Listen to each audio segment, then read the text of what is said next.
Bismillahirrahmanirrahim. Ada 4 jenis orang meminta. Dan 4-empatnya itu bermasalah. Jadi 4 kesalahan orang berdoa. Ya. Yang pertama, talabuka minhu ittihamun lah. Engkau memohon, meminta kepada Allah, minhu, kepadanya Allah, ittihamun, tapi engkau menuduhnya, ya, lahu, terhadapnya. Kenapa? Engkau meminta karena engkau berpikir dia lupa terhadap rezekimu. Lalu kita doa, ya Allah, masa sih lupa? Sering begitu nggak? Kita itu sering doa kayak ngasih tahu Allah, benar nggak? Jujur ya, kita sering doa memberitahu Allah ini yang nggak benar. Sebelum kita berdoa, Allah kan sudah tahu. Maka kita berdoa bukan sedang memberitahu. Kalau kita sedang memberitahu, kita telah menuduhnya bahwa dia sebelum kita doa tidak punya pengetahuan. Batallah sifat 20-nya. Dalam akidah Ahlussunnah, Allah bersifat ilmun alim, punya ilmu. Ilmunya tidak didahului oleh khabar dan sebab atau kejadian. Ada 3, sabar, khabar, berita atau kejadian. Kalau ilmu saya itu didahului dengan itu. Sabab itu bisa jadi ngaji, saya belajar dulu, khabar dikhabari orang, atau kejadian hadisatun. Terjadi dulu baru faham, ya nggak, benar nggak? Kita husnuzon nih sama seseorang, ternyata maksud dia nggak baik. Ya, dan itu sering, Pak. Sering. Ya, saya nggak tahu, dan saya berdoa untuk nggak perlu tahu isi hati antum yang hadir ini. Saya husnuzon saja. Mungkin ada yang niatnya tulus, ada yang niatnya coba-coba. Coba dulu kalau asik dengerin. Terusin, kalau enggak, ada yang pengen cari bahan untuk dipotong-potong, terserah antum ya. Allah tidak pernah tidur dan Allah lebih dahulu tahu. Sebenarnya sisi kisah dikasih tahu. Cuma enggak boleh aneh kasih tahu. Di antara wajah-wajahnya kan kelihatannya. Itu wajah enggak bohong, Pak. Mata itu bisa berbicara seperti Imam Abul Hasan tadi. Bisa ngomong dia. Atau hati-hati aja ketemu dengan orang-orang yang kolbunya selalu dekat dengan Allah Subhanahu wa ta'ala. Ya. Maksudnya bukan saya ya. Kalau mas saya terserah antum lah ya. Wa talabuka. Sebelum masuk yang kedua. Jadi kebanyakan kita doa ngasih tahu Allah. Berarti kita buruk sangka Allah sebelumnya tidak tahu. Saya mau tanya sama antum gak doa, kalau rezeki pasti nyampe gak? Antum gak nyembah Allah, nyembah Tepekong, nyembah Yesus, nyembah Wisnu, Siwa, apapun, terserah. Tapi kalau rezeki nyampe gak? Nyampe. Jadi jangan heran kalau ada di Indonesia, apa istilahnya 9 naga, lebih kaya. Ya wajar, mereka rajin nyari kok. Kita kan ngomeng doang, ngemeng ya. Kita cuma bisa komentar-komentar, 9 naga. Kita nggak mau seperti mereka mencari. Alasannya zuhud. Ya. Islam itu 2 rukunnya itu mesti pakai duit, Pak, pakai harta. Syahadat aman, ya, penting air putih beres. Sholat, ya uduk beres lah. Tapi kalau masuk puasa enggak juga, malah ngurangin. Tapi setiap bulan puasa selalu pengeluaran kita lebih besar. Saya nggak tahu juga kenapa tuh ya.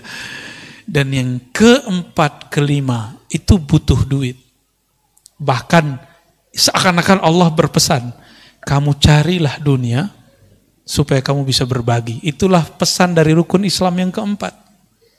Ya, berzakat, benar nggak? Coba antum kalau nggak nyari duit gimana? Bisa berbagi nggak?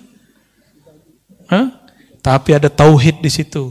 Wa mimma razaqnahum yunfikun. Nahnu narzuquka. Kamilah yang menghantarkan rezeki kepadamu. Zahirnya pekerjaan, zahirnya dapat hadiah, zahirnya dapat gaji, zahirnya dapat untung dan segala macamnya. Batinnya Allah lah yang menyampaikan. Karena tidak ada di alam ini kecuali imma fi'lullah, wa imma sifatullah, wa imma ismullah. Di alam ini cuma nama, sifat, perbuatan Allah. Itu aja yang kita lihat. Ya. Jadi mulai malam ini kalau berdoa, katakan di hati, ya Allah yang maha mengetahui isi hatiku. Yang maha mengerti apa yang aku minta. Sebelum aku meminta, engkau telah tahu apa yang aku perlukan. Aku ingin bermanja-manja bermunajat kepadamu. Tuh, inilah pembukaan Hizib Bahar. Allahumma ya Allah, ya Alim, ya Azim, ya Halim, Anta Rabbi wa ilmuka hasbi, fa ni'mal Rabbu Rabbi wa ni'mal hasbu hasbi. Terjemahan bebasnya kayak tadi Pak. Itu teks Arabnya begitu, tapi terjemahan bebasnya kayak tadi. Ya. Saya sudah lama doa Tat, belum dikabulkan. Nah, berarti antum nuduh Allah nggak denger, atau nuduh Allah lupa. Kayak proposal aja.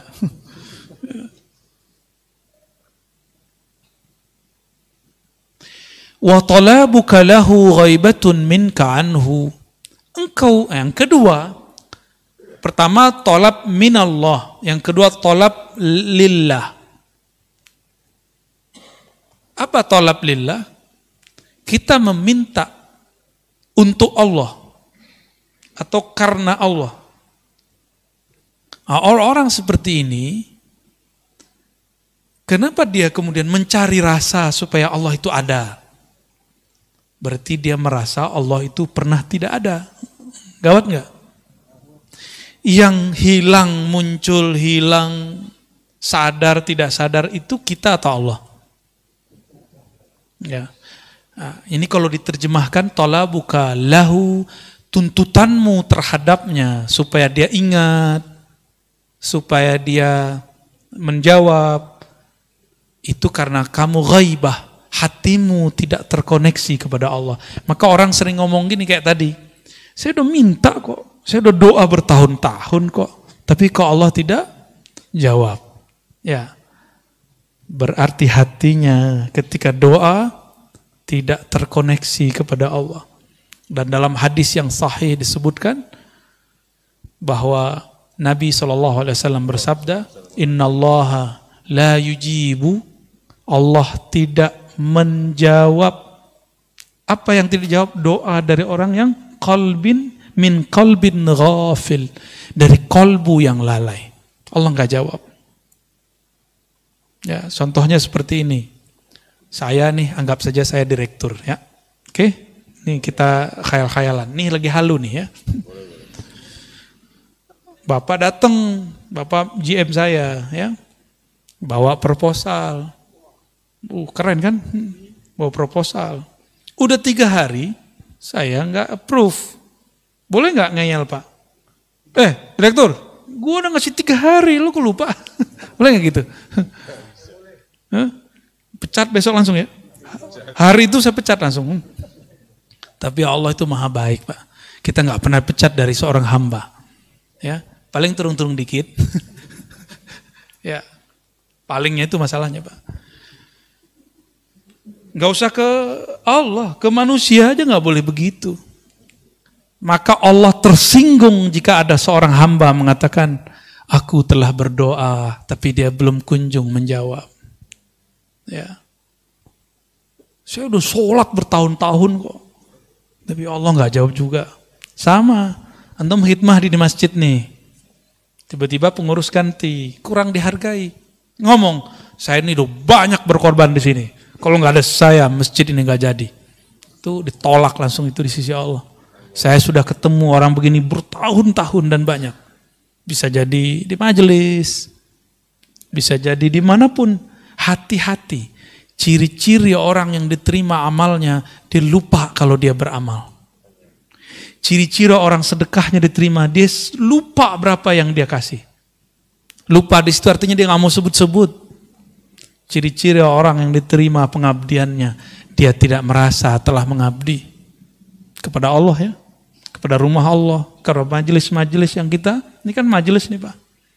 Ya kalau bukan karena saya nggak jadi, tunggu setelah ini antum diuji. Ya, saya setiap kali ngomong begitu saya diuji sama Allah dari kecil Pak. Umur 9 tahun kita menghidupkan surau kan, surau dulu kita nginepnya di surau. Tapi tradisi itu sudah nggak ada. Umur 9 tahun, kelas 4 SD, saya jadi Bilal. Untungnya guru di sekolah sangat mendukung. Jadi kalau pagi-pagi absen dulu, siapa yang nggak sholat pagi ini, sholat subuh. Akhirnya masjid tuh rame. Kita nginep di masjid, nginep di surau. Ya, sayangnya guru kita sudah sepuh, tidak siap lagi mengajar. Ya, sudah nggak sanggup mengajar. Tapi kita punya kenangan dulu nginep di surau, rame itu. 1 sof, 2 sof. Terbesitlah di hati, ada was-was. Kalau nggak karena kamu, nggak rame di masjid, nggak rame di surau. Besok Bilal saya diganti. Gila. Sana kan kalau nyebut L di belakang hilang Pak. Bilal itu Bila. Dulu Bila. Panggilan saya Bila dulu. Bilal ya. L-nya hilang. B-nya ganti pakai G. Gila. Habis ngomong begitu. Ya.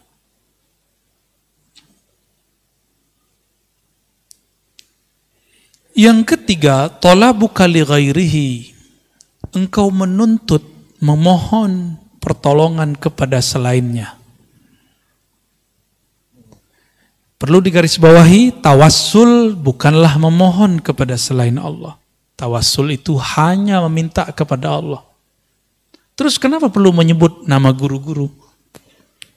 Karena Imam Abul Hasan Asy-Syadzili, sebagaimana dikutip oleh Imam Al-Buni, Al-Ismul A'zam, nama Allah yang agung itu banyak. Salah satunya, ada gudangnya. Siapakah gudangnya? Gudangnya adalah waliyun min awliyaillah. Wali-wali Allah subhanahu wa ta'ala. Jadi wali-wali Allah itu, hati-hati kalamnya itu, dia berkalam itu dengan kolbunya. Jika dia berdoa, doanya terdengar sampai ke langit sana. Ya. Kenapa? Karena dia berdoa, nafasnya selalu ingat kepada Allah subhanahu wa ta'ala. Ya. Yang paling dekat kepada Allah kan ruh kita. Dan ruh itu terhubung erat dengan nafas. Terhubung erat dengan nafas ini. Maka ada namanya zikir anfas. Zikir nafas ya. Saya baru saja mendapatkan ijazah Thariqah Aidurusiyah ya, dari salah satu guru kita. Dan di situ ada zikir anfasnya. Ada zikir anfasnya, zikir nafas. Sebagaimana di Thariqat Samaniyah ada Naqsyabandiyah, ada Syadziliyah, dan Thariqat-Thariqat lain ada ya. Jadi kita bertawassul bukan meminta kepada selain Allah, hanya meminta kepada Allah ya. Oh, tawassul cuma boleh kepada orang yang hidup dan hadir, Ustaz. Kan gitu kata orang. Apa jawabannya? Di hadis Imam Tirmizi tidak disebutkan hidup dan hadir. Nabi cuma mengajarkan, Allahumma inni atawajjahu bika, inni atawajjahu ilaika binabiyyika, Nabiyyir rahmah, ya Muhammad, inni atawajjahu bika ila rabbi, fashfa' fiyya. Atau fashfa' faqdi hajatinya. Ya Allah, aku memohon kepada Engkau dengan kemuliaan Nabimu, Nabi Rahmah. Wahai Nabi Muhammad sallallahu alaihi wasallam, aku bertawassul kepadamu, berwasilah, bermediasi denganmu dalam memohon kepada Allah. Mohonnya ke siapa? Ke Allah. Tapi nyebut nama Nabi Muhammad karena Nabi Muhammad di dalam dirinya ada gudang nur asma-asma Allah Subhanahu wa ta'ala. Dan itu diwariskan kepada ulama. Ulama-ulama ini menyimpan di dalam rohaninya cahaya-cahaya nama Allah Subhanahu wa ta'ala.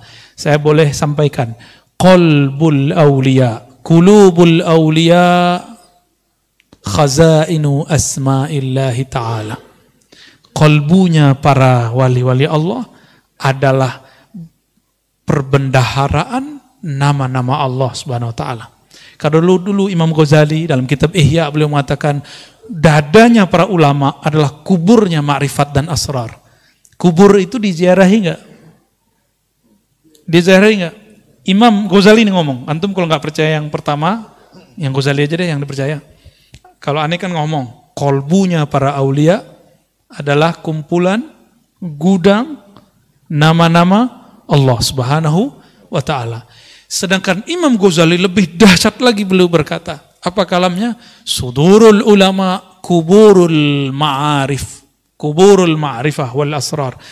Dada para ulama adalah kuburan daripada ilmu ma'rifat dan rahasia.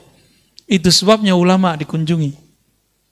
Ya, itu sebabnya ulama dikunjungi. Ya, saya pun senang ziarah ke ulama. Kalau ke saya nggak usah dulu lah, ngaji-ngaji aja. Nggak usah soan-soan dulu lah, belum pantas ya. Belum pantas aneh disoan-soanin ya. Mau berkunjung, belum pantas, masih ada guru-guru sepuh, kiai-kiai senior, kepada beliau lebih aula, lebih utama kita berkunjung. Ya, kalau perlu saya temenin berkunjung ke mereka. Kebetulan lagi pas waktunya ya. Insya Allah ya. Mau ziarah nanti ya. Ziarah bareng-bareng kita mau. Insya Allah. Nah, kenceng. Semoga COVID-nya nggak bekerja banyak ya. Ini karena mau libur sengaja ya, jangan terlalu euforia. Siapa tahu nanti ada virus baru. Nah, itu maksud dari pemimpin kita ya. Ini udah nggak pada pakai ini nih.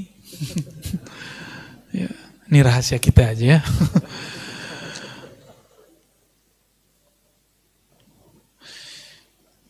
Engkau memohon kepada selainnya liqillati hayaika minhu, karena engkau tidak tahu malu. Enggak tahu malu, udah tahu semuanya dikasih oleh Allah. Udah tahu bahwa satu helai rambut pun Allah yang menumbuhkan.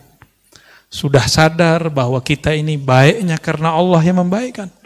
Masih aja minta kepada selain Allah. Biasanya meminta kepada selain Allah ini terjadi pada orang kepepet. Jadi ilmu kepepet ini ada baik ada buruknya. Kalau waktu kita mahasiswa kepepet malam ini langsung jadi itu skripsi. Ya. Tapi kepepet. Nah, ini biasanya kan yang kepepet itu orang sakit. Kalau sakit datang ke dukun tuh. Dukun ya tahu deh ya. Dia kan minta ke Allah juga sebenarnya, cuma kan antum dia disuruh syirik. Tapi ingat, ada orang yang dituduh dukun, dia bukan dukun. Nah, itu disebut uskun, ustadz, tapi dituduh dukun. Ya, ahli ruqyah, itu dia nggak syirik. Ya, yang teman-teman ruqyah itu, saya tidak menentang praktek itu, saya cuma ingin mengingatkan jangan asik di situ, gitu aja. Ruqyah kan salah satu yang dibolehkan Nabi Muhammad Sallallahu Alaihi Wasallam. Jadi kita nggak masalahin, tapi jangan halu, ya, berbahaya. Masa percaya sama orang lagi kesurupan? Saya paling merasa aneh jika ada orang mentasdik, mempercayai omongan orang kesurupan. Orang kesurupan antum percaya? Makanya ada video orang ngambil kaligrafi nama Ashabul Kahf, di tengahnya ada kitmir, ya, gitu kan. Nah, saya ada di sini karena itu. Nah, ini cara setan lewat jin yang nyusup, ya, sehingga menjadi kesurupan ke badan seseorang untuk menghina nama-nama kekasih Allah. Ashabul Kahf itu kalau dalam ilmu ma'rifat termasuk nabi-nabi tapi bukan rasul. Karena sebelum Nabi Muhammad SAW, nah wali itu nabi. Sebelum Nabi Muhammad, semua wali-wali Allah yang dapat nubuat, ya, dapat kabar, ilham, itu pasti wali. Kecuali orang-orang soleh, ya. Ada wali-wali yang khusus lah. Kalau wali amnya nggak masuk, ya, wali amnya nggak masuk nabi. Tapi kayak mereka Ashabul Kahf. Sebagaimana disebutkan dalam kitab Tazkirah, Ashabul Kahf itu nanti akan muncul kembali. Itu nggak tahu gimana ceritanya. Akan muncul kembali nanti di saat Nabi Isa berjuang melawan Ya'juj dan Ma'juj. Nanti keluar lagi Pak. Berarti dia lagi tidur lagi sekarang. Wallahu a'lam. Ya, hanya Allah yang tahu nasib mereka hari ini. Saya pernah ke tempat yang disebut Gua Kahfi yang ada di Yordan. Besar kemungkinan memang di sana. Ya, kita ditutup oleh Allah, kita nggak bisa ngelihat di belakang rahasianya apa, kita nggak tahu. Ya, tapi kalau berdasarkan riwayat yang ada, mereka muncul lagi. Taib. Ada kepepet kedua, orang yang sudah mentok biasanya jabatannya, posisinya, biasanya ini pejabat-pejabat nih, hati-hati. Ya, pejabat-pejabat, nggak tahu kelas menteri mungkinnya dia ada, cari backup ke siapa? Ya, direktur-direktur yang udah kesohor tuh ya, udah mentok dia, udah bingung.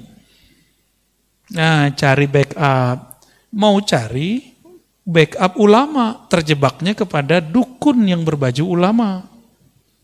Ada ulama dituduh dukun, nggak dideketin. Ada dukun berbaju ulama dideketin. Oh, itu banyak terjadi. Ya, udah banyak. Saya agak sedih melihat fenomena ini. Ya. Kalau mereka menghebat, mereka aja jadi direkturnya. Mereka aja jadi orang hebat. Kenapa mereka kemudian kita mintai? Jangan marah ya. Yang praktek jangan marah. Ya, kita harus edukasi masyarakat lah. Ya. Wirid-wiridnya sudah ada semua kok Pak di Instagram, di YouTube. Wirid supaya narik rezeki. Ada semua. Wirid untuk jabatan naik. Ada semua. Antum mau ngamalin nggak? Ya, itu aja sebenarnya. Tapi ada cara paling ringkes. Puasa Daud, sedekah, udah beres. Karena sebaik-baik karir Nabi Daud. Nabi Daud itu karirnya terbaik. Apa rahasianya? Rahasianya apa coba? Puasa Daud ya. Ya namanya puasa Daud, ya Nabi Daud yang puasa. Dulu di awal Allah mencipta Sayyidina Adam. Nabi Adam dikasih unjuk takdir semua keturunannya, termasuk saya duduk malam ini di sini dan antum hadir malam ini. Nabi Adam sudah dikasih unjuk. Nabi Adam tahu. Ya, maka Nabi Adam tersenyum kalau ngelihat kita ngaji. Alhamdulillah. Nabi Adam melihat di antara takdir itu ada yang unik. Yang unik apakah itu? Nabi Daud ahli pandai besi. Dia akan bisa menciptakan senjata-senjata yang hebat. Tapi umurnya tidak cukup.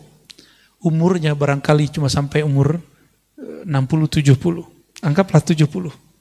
Dia mati, meninggal.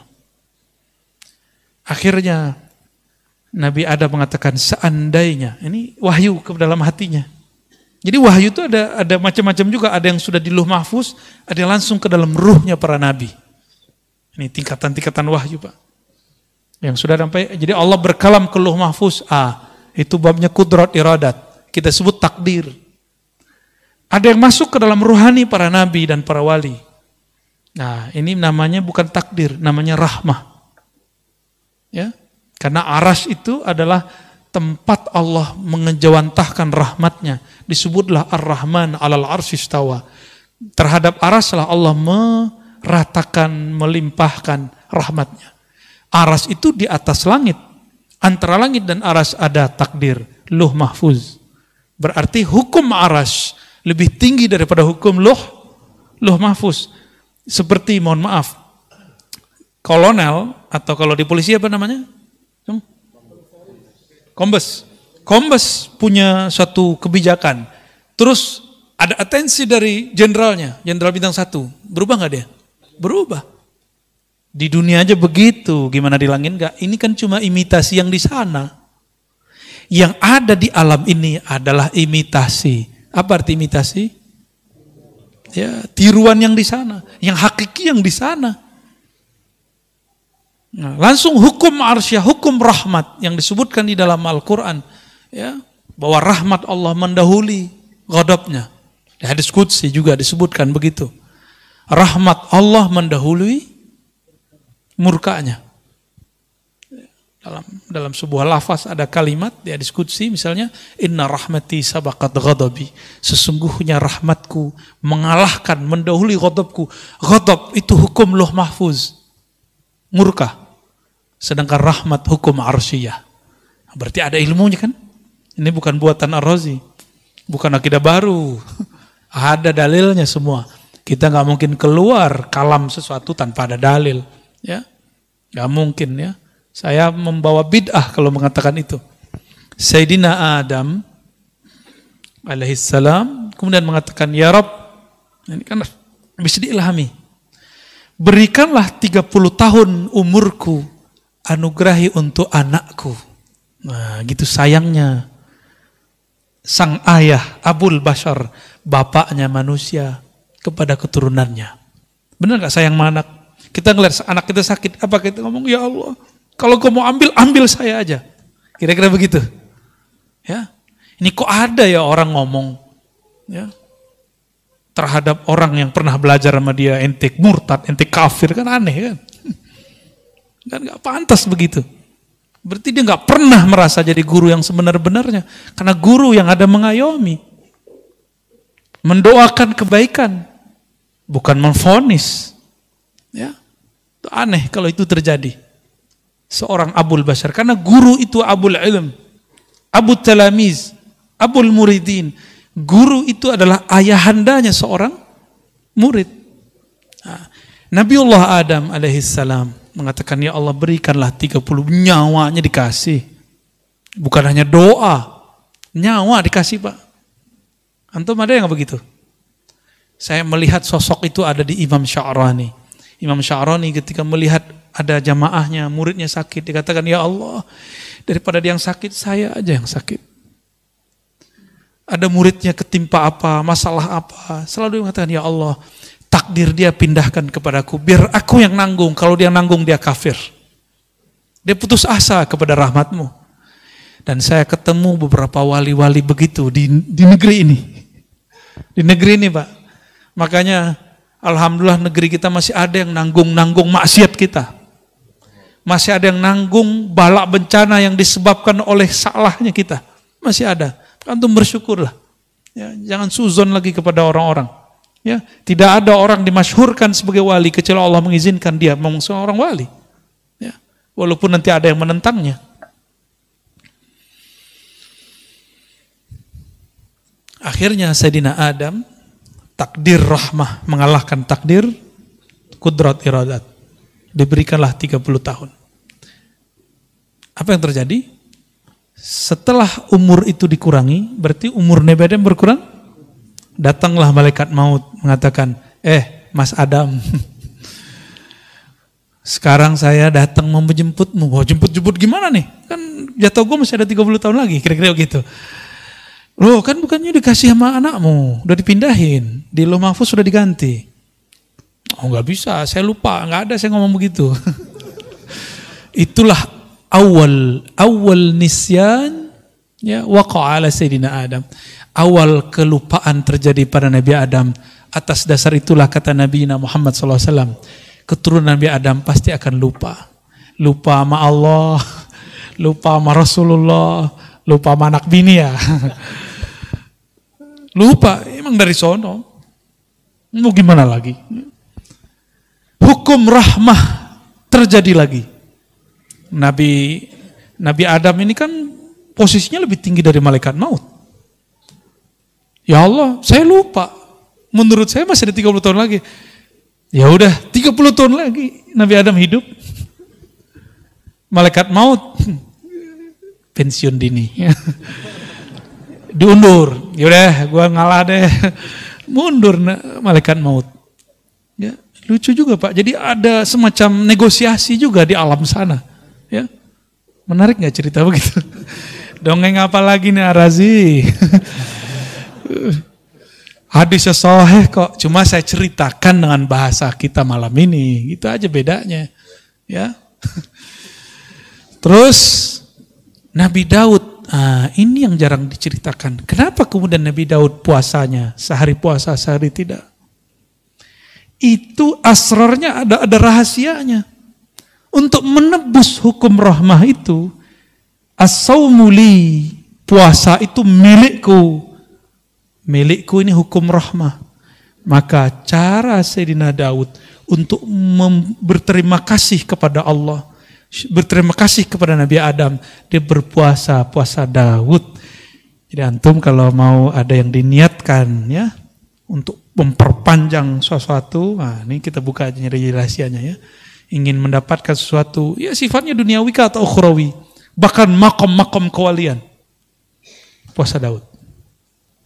Ya, tapi niatnya saya sarankan supaya nggak kena kitab ini. Ya Allah, aku niat puasa Daud karena Engkau saja. Kalau jabatanku dinaikin ya alhamdulillah, rezekiku lancarin ya alhamdulillah. Yang penting aku karena Engkau. Jika nanti antum puasa Daud rezekinya nggak nambah, jangan berhenti puasa Daudnya. Karena kita puasa bukan karena rezeki, kita puasa karena Razzaq, bukan rezekinya. Kita bukan penyembah rezeki, kita penyembah Allahur Razzaq. Jabatan kita malah kemudian turun. Kata Ustadz ini katanya bisa bikin naik, malah nggak naik-naik, malah jatuh tat. Berarti ada rahasia lain. Rezeki kita gak kemana-mana. Banyak orang yang diturunkan di jabatannya. Kalau dia husnuzon, tunggu lahazat. Beberapa saat saja. Sebulan, 2 bulan, bahkan tidak lama. Allah carikan ganti yang lebih indah. Selalu begitu. Akhirnya Sayyidina Daud, seumur hidupnya dia berpuasa. Berpuasa sehari, puasa besok tidak. Untuk kompensasi hukum rahmah. Hukum rahmah, hukum kasih sayang. Ya, supaya tanda terima kasihnya nyambung kepada Allah SWT. Ya. Sudah pernah dengar masalah ini sebelumnya? Ya, udah kali ya. Bentar ini dituduh bid'ah lagi. Wa talabuhu min ghairihi. Talabuka, engkau meminta, yang keempat, engkau meminta kepada selainnya. Pertanda engkau memang jauh darinya. Ya. Maka datang kepada, mohon maaf ya, pakai media-media. Saya tidak mengharamkan raja, wafak, wifik, karena ada ilmunya, ada sanadnya. Karena Ibnu Taimiyah pun membolehkan raja. Gak percaya, buka kitabnya sendiri. Ibnu Qayyim menyebutkan risalah dalam kitab At-Tibbun Nabawi tentang raja. Di piring ditulis, disiram, minum. Ada Pak. Gimana, syirik gak tuh? Kalau ada yang mengatakan dia bermanhaj salaf lalu mengatakan itu syirik, dia telah mensyirikkan Syekhul Islam Ibnu Taimiyah. Ya, mensyirikkan Syekhul Islam Ibnu Qayyim Al-Jauziyah. Berani. Kalau Ar-Razi ente berani syirikan, tapi Ibnu Taimiyah berani gak ente syirikan? Ya. Kalau Ar-Razi silakan dibid'ahkan, tapi berani ke membid'ahkan Ibnu Qayyim Al-Jauziyah? Gak berani mereka. Ya, beraninya sama kita doang. Ya. Akhirnya kita ini cuma memuja, memuji, menghormati orang yang sudah wafat, yang sudah mati, yang hidup kita nggak hargai. Ya, nunggu dulu dia mati, baru ente kemudian nangis. Ya. Nunggu dulu sang wali, sang ulama, sang kiai mati, baru nangis-nangis. Dulu saya nggak ngaji kepada dia. Mau sampai kapan ngomong begitu terus ya? Wali setiap saat akan ada yang wafat. Ini sudah banyak wali yang wafat, Pak. Maka ulama-ulama muda harus bersiap-siap mempelajari ilmu ma'rifatullah supaya dia bisa mewarisi tugas-tugas kerohaniannya. Ya, harus. Kalau nggak ada wali-wali itu negeri ini nggak dijaga oleh Allah Subhanahu wa Ta'ala. Ya, kita ya minimal jadi wali murid lah ya.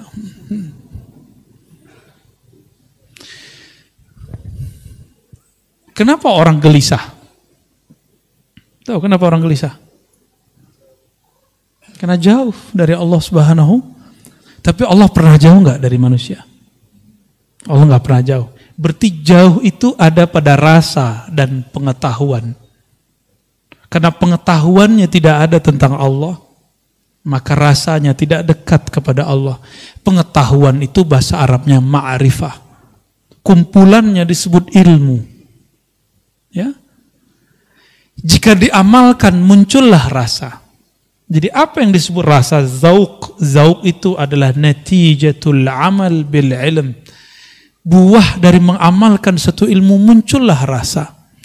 Sudah tahu sholawat itu wajib. Bahkan sebelum ada hukum sholawat sudah wajib. Ya kan kita dipotong juga tuh sama orang. Suek juga tuh orangnya. Apa jadi potong? Kita mengatakan bahwa sholawat itu lebih wajib daripada sholat. Maksudnya sebelum ada sholat diwajibkan kepada manusia, Allah sudah bersolawat. Allah itu qadim. Itu makna, dan disebutkan di kitab ini juga, ya. Allah itu qadim. Dan Allah dengan kekodimannya. Qadim itu maha terdahulu, maha awal, bahkan tidak berawal. Belum ada langit, belum ada bumi, belum ada aras, belum ada surga, belum ada neraka, belum ada. Salat ente belum ada. Ya, belum ada. Zakat kita belum ada. Allah sudah bersalawat. Innallaha malaikatahu yusalluna 'alan nabi. Sesungguhnya Allah telah bersalawat ya. Dan senantiasa bersalawat kepada Nabi Muhammad SAW. Kenapa tidak Ar-Rasul? Kalau Ar-Rasul itu Muhammad bin Abdullah. Tapi An-Nabi itu Ahmad Ruhullah. Itulah yang dikhabarkan Sayyidina Isa. Karena Muhammad bin Abdullah belum lahir. Tapi Sayyidina Isa Ruhullah Saghir, Ruhullah Minor. Dia mengenal Ruhullah Kabir. Apa kata dia? Nanti di akhir zaman Ruhullah yang Kabir itu, yang agung, wa innaka la'ala khuluqin azim, yang azim itu akan lahir, akan muncul. Ismuhu Ahmad, namanya Ahmad, tapi Abdul Muttalib ngasih nama cucunya Muhammad. Apakah salah? Tidak. Ternyata setiap orang itu mempunyai rahasia-rahasia mengenai masalah nama. Cuma karena ilmu ini sudah ditutup sementara, rasain saja. Ya sudahlah dulu ya. Jadi tolong jangan minta-minta nama sama saya ya. Karena sudah ditutup, Pak. Ya.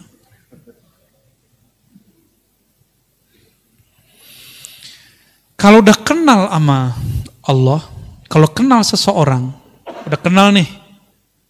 Orang tua kenal sama anaknya. Anaknya nggak perlu minta, orang tua kirim nggak? Keperluan anaknya, belum? Ya. Anak-anak nggak perlu ngasih tahu SPP Pak, langsung bayar. Jajan harian Pak, nggak perlu ngomong, langsung dikirim. Itu baru kenal kepada ayah, kenal kepada anak. Kira-kira menurut antum lebih dekat Allah kepada hamba atau orang tua kepada anaknya? Maka orang-orang yang mengenal Allah, dia malu berdoa dengan cara yang 4 tadi. Dia pun kalau berdoa, doanya doa manja. Doanya doa manja. Ya seperti anak kita tiba-tiba nelfon nangis, Pak. Gak ada jajan. Padahal jajannya udah ada. Cuma habis duluan. Seperti itu. Karena dia bermanja-manja.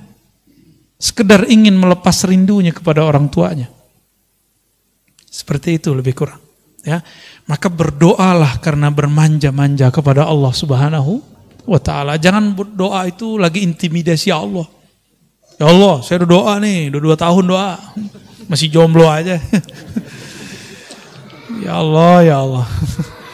Allahumma sholli ala Sayyidina Muhammad.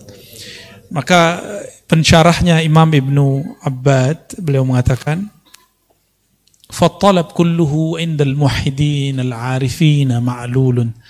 Meminta dengan cara intimidasi, dengan suuzon kepada Allah, itu pertanda bahwa ada cacat di dalam dirimu.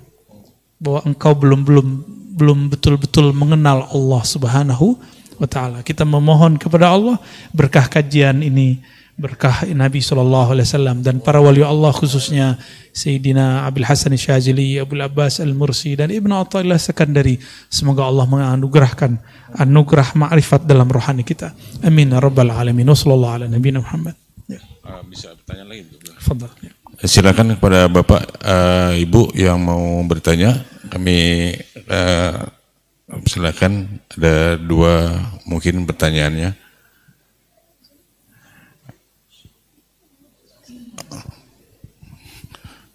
Dari sebelah kanan dulu Pak ya, di depan.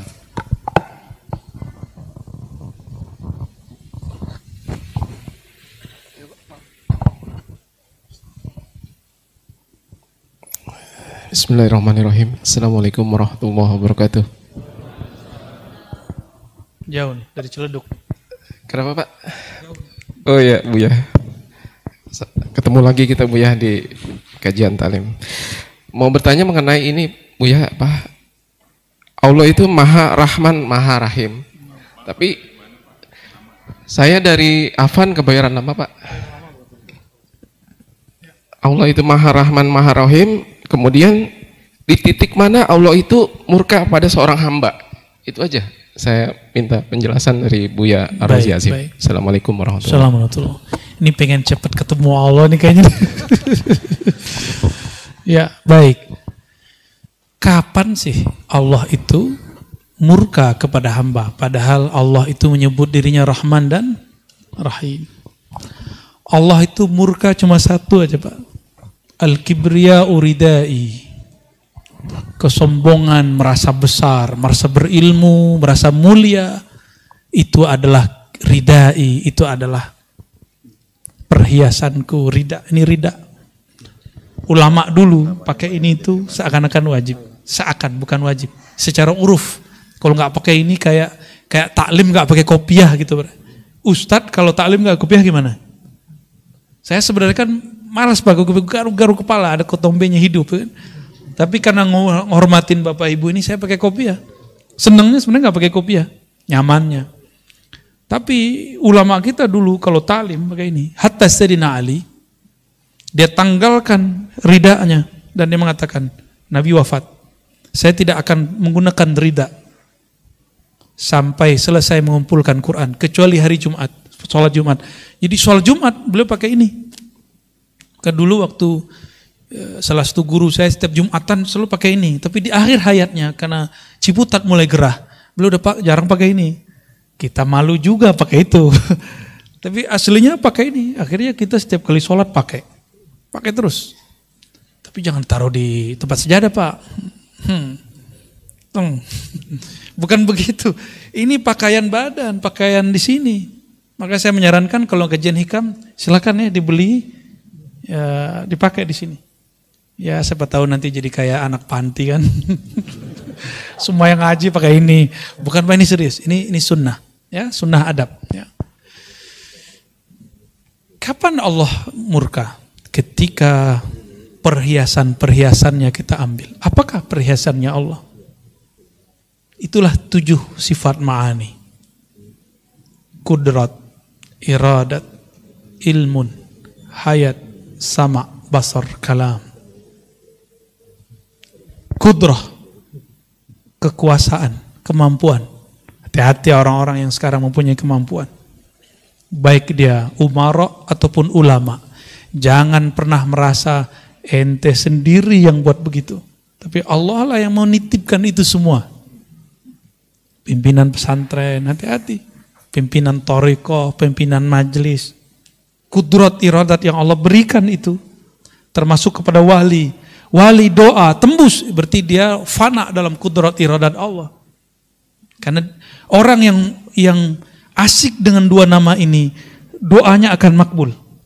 Ini rahasia para ulama kenapa doanya makbul. Karena dia mengerti kudrat dan iradat. Ya. Ini saya dapat kisah dari murid-murid Aba Guru Sekumpul. Aba Guru Sekumpul itu hobi nembak Pak. Hobi nembak, sampingnya tentara. Mau nembak burung. Tentaranya suruh nembak, gak kena-kena. Gak mati dong. Nah, beliau nembak, kena, mati. Ditanya sama si tentara ini, rahasianya apa Abah Guru? Jawaban beliau, ente lihat dulu dia kapan dia lupa mengingat Allah. Kan bingung itu tuh. Kapan sih burung lupa mengingat Allah? Itu masyhur di kalangan murid-murid beliau tentang itu. Nah itu kasyafnya beliau itu. Tahu dia kapan si burung lupa ingat Allah. Karena memang rumusnya binatang itu dia tidak dicabut nyawanya kecuali dia lupa mengingat Allah Subhanahu wa taala.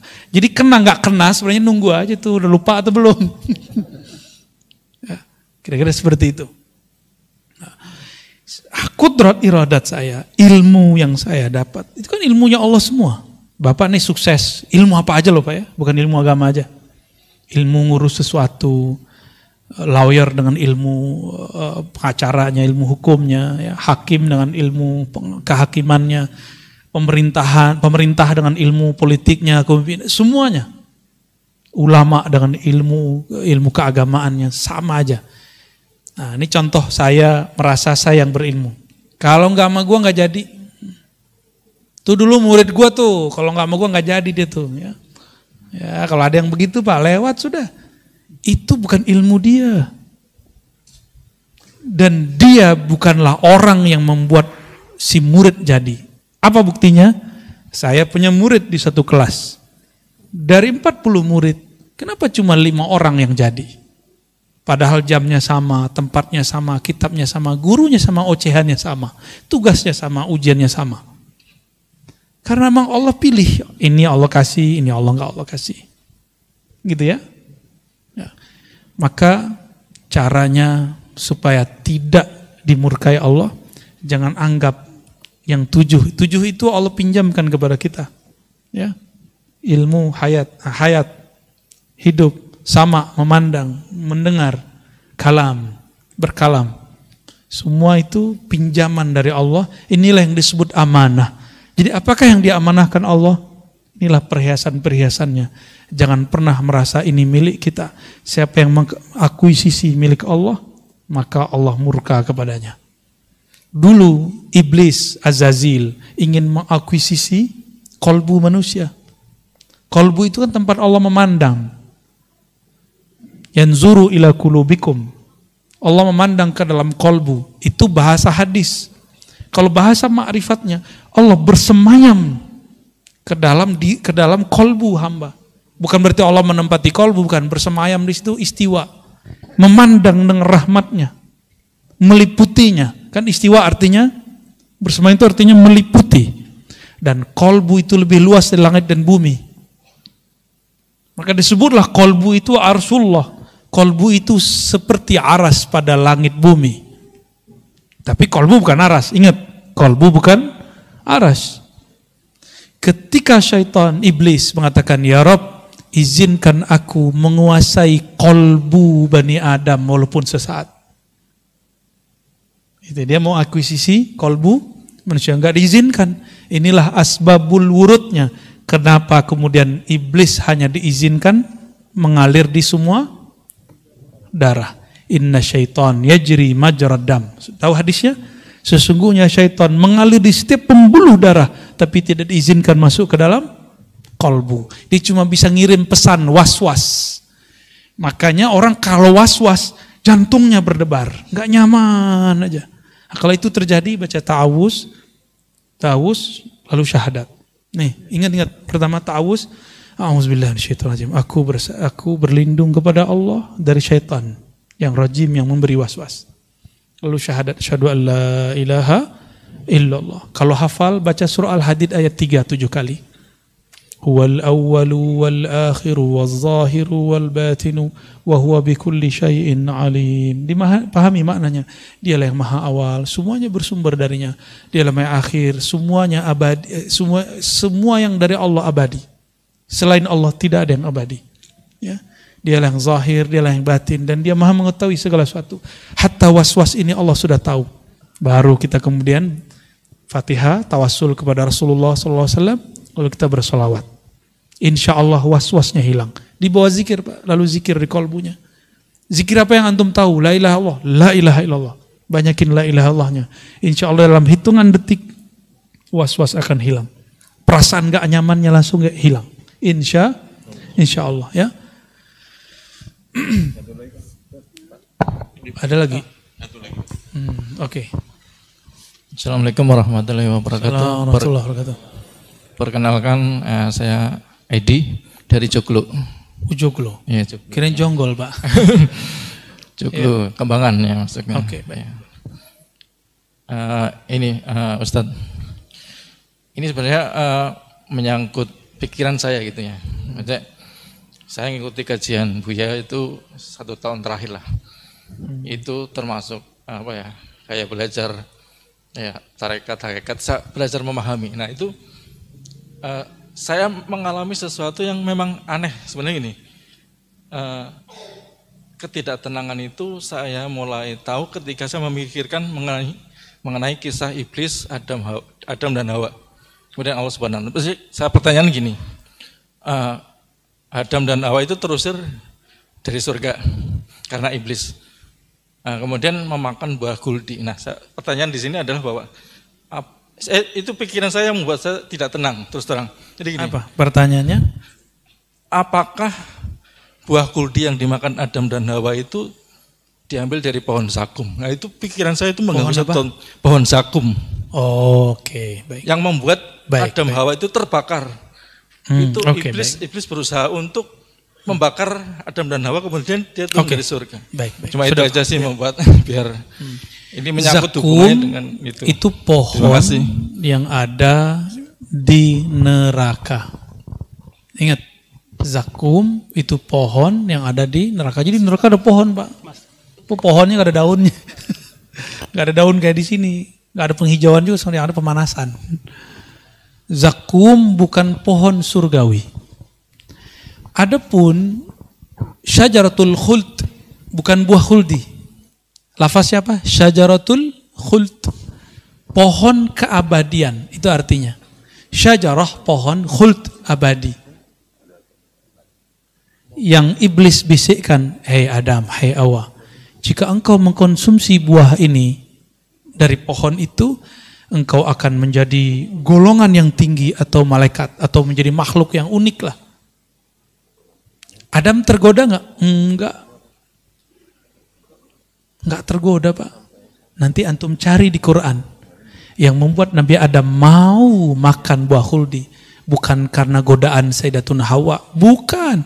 Ini bukan bela ibu-ibu ya. Bukan karena ibu-ibu. Wallahi.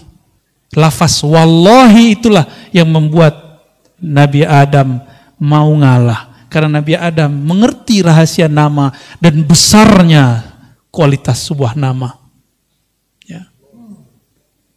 Ketika iblis mengatakan bi'izzat, ya apa, billah atau wallah atau bi'izzatillah, kalau di riwayat, kalau di Quran langsung disebutkan demi Allah, demi keizzahan Allah, ya. Demi Rabbmu, wahai Adam. Ketika Sayyidina Adam mendengar ini orang lagi bersumpah, maka Nabi Adam tidak berani nolak. Saya karena bukan Nabi, saya berani nolak, Pak, kalaupun ada orang sumpah sama saya. Ya.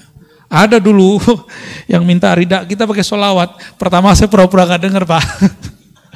Ya, karena mintanya berkali-kali, kayaknya orang ini tasdiknya kuat, udah kita kasih. Ya, besok-besok jangan gitu lagi ya. Tapi gak apa-apa, ada orang menggunakan cara itu. Ada yang begitu, jubahnya, demi Allah saya suka. Aduh, pakai demi Allah lagi nih. Ya. Habis itu kita nggak mau lagi ya. Kalau ada orang yang begitu, anggap aja kayak bener. Berat. Sayyidina Adam, Nabiullah, dia kenal kualitas nama Allah. Ketika si iblis bersumpah, wa rabbika, demi Rabbmu, itu iblis dihargai oleh Nabi Adam. Jadi mohon jangan salah faham, bukan Hawalah yang membuat Sayyidina Adam tergoda. Tapi karena iblis menghargai Nabi Adam menghargai si iblis yang bernama Azazil, bersumpah menyebut nama Allah Subhanahu wa ta'ala. Itu nama adalah nama Ismul A'zam yang diketahui oleh Azazil. Jadi setiap makhluk itu punya nama untuk komunikasi kepada Allah. Itu namanya Al-Ismul A'zam. Nama apa aja? Nama-nama Allah itu. Gitu Pak ya. Jadi bukan dari zakum. Udah ada Pak. Udah ada Pak. Semuanya udah ready Pak. Bapak mau masuk yang mana? Gitu Pak ya. Pak Edi. Dari Joglo ya, Al-Joglowi. Baik, kira-kira itu Bapak Ibu. Baik Bapak Ibu, kalau tidak ada pertanyaan karena Buya mau perjalanan ke Jawa Timur nih, belum siap-siap. Kita doakan mudah-mudahan selalu dalam keadaan sehat walafiat. Al-Fatihah. Bismillahirrahmanirrahim. Iya, kenapa?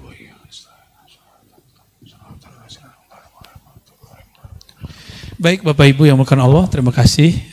Insya Allah kalau tidak ada halangan bulan depan kita ketemu lagi ya. Insya Allah. Dan mohon doa selalu, mohon kirimin Fatihah selalu untuk guru-guru kita, untuk teman-teman kita. Semoga mereka terjaga selalu, sahabat-sahabat kita terjaga dari was-was, penyakit-penyakit kalbu, dan juga kita semua. Wassallallahu ala nabiyina Muhammad. Kafara majlis, subhanakallahumma wa bihamdika asyhadu an la ilaha illa anta astaghfiruka wa atubu ilaik. Assalamualaikum warahmatullahi wabarakatuh.